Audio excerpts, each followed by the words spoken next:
in mere minutes. This storm would become one of the most infamous natural disasters in American history. But how did it come to this? Just days before, an EF5 tornado ripped through Moore, Oklahoma, leaving the state stunned. It was a brutal reminder of nature's fury. But while the people of Oklahoma tried to recover, the atmosphere had other plans. Another powerful weather system began forming right behind it. Meteorologists spotted a deep trough in the atmosphere, forecasting rapidly in intensifying energy across central Oklahoma. Hail and have a view of a tornado and keep everyone alerted as to what the danger is. Warm, muggy air from the Gulf collided with upper-level winds, creating a volatile setup. Everything was primed for severe storms, the kind that could easily spin up destructive tornadoes. And with tornado season in full swing, chasers from across the country were already on the road. Radar screens lit up by late afternoon. What began as tiny little cells became towering supercells, capable of producing giant hail and giant winds.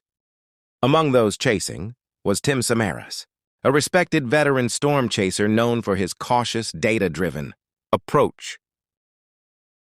His team, which included his son Paul and researcher Carl Jung, was determined to gather crucial scientific data from inside tornadoes to improve future warnings. By 5 p.m., hail the size of baseballs was hammering the area. The southernmost supercell quickly began to overshadow the others, tapping into the unstable air and strengthening at an alarming rate. At 6:01 p.m., the first tornado report surfaced. But rather not a funnel cloud, but a swirling mass of dust. Debris began circling around the storm's enormous base. It was massive, and it was only getting started. We got multiple vortexes. Multi-vortexes. What followed was chaos.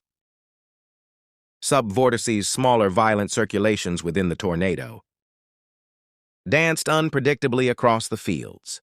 It became clear to seasoned chasers this wasn't a typical storm.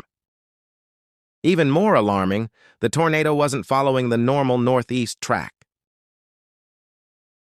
Instead, it veered southeast and put hundreds of chasers and sightseers directly in harm's way. A tornado crew found themselves dangerously close to the growing monster. In a frantic, they piled into their vans and sped off, barely escaping with their lives. Get in now.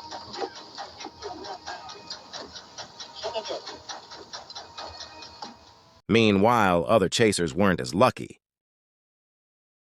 Storm spotters Brett Wright and Brandon Sullivan judged the tornado's speed and path. In a heartbeat, debris shattered their windshield. Oh my gosh! Debris! Debris! It's coming up! That whole thing's coming up! Oh my god! Oh my god! From preview. Keep going, Andrew. Keep going. Keep going. Why is this guy stopping? Watch that truck. They bolted south, outrunning the storm by a razor-thin margin. North of them, the Twist-X team was moving into position. The tornado had now evolved into a colossal wedge, so wide it looked like a moving wall of darkness. A nearby mobile radar unit recorded something rarely seen: multiple rotating cores. Within the circulation, the storm was behaving unlike anything researchers had ever documented. At the same time, chaser Richard Henderson was nearby.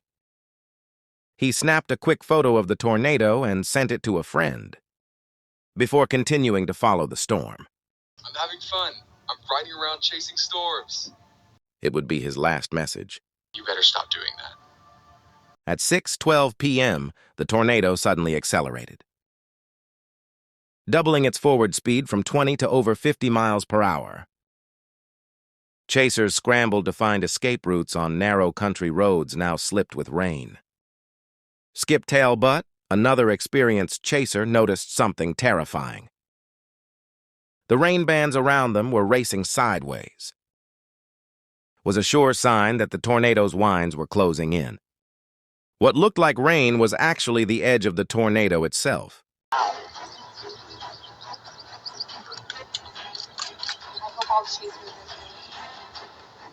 are there.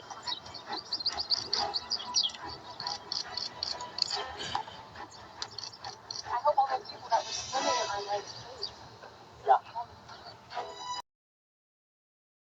The Weather Channel's team spotted the tornado approaching.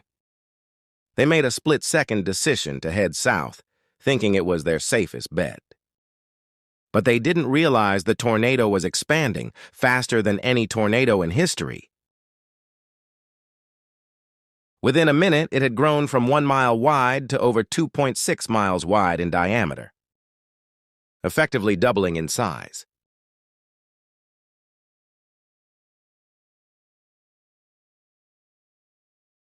Can you hear us?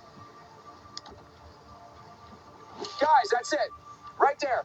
There's the tornado. We are just north of Union City, south of El Reno, south of I-40. Cops have blocked off 81 at this point and not letting traffic go southbound because the path of the tornado could come right over top of Union City or pass very close to it. Look at that monster. This is a huge tornado.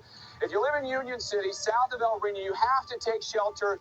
We may actually quickly try to get in our cars and get south of this. That'd be the safest place to do that. I think we have to go now in order to stay ahead of this and not get run over by it. So, guys, I think we're going to get back in our cars. We're going to try to keep our cameras on top of this, and we're going to roll just to stay safe, okay? We'll be back with you in just a minute. A huge, violent tornado right now approaching Union City, south of El Reno, Oklahoma. The Weather Channel convoy was overtaken. One vehicle was tossed into a ditch. Another was smashed by winds over 120 miles per hour. Hold on, brothers. Hold on. Everybody jump, go, go, go. Just keep going if you can. Keep going if you can. Everybody jump down. Everybody jump down.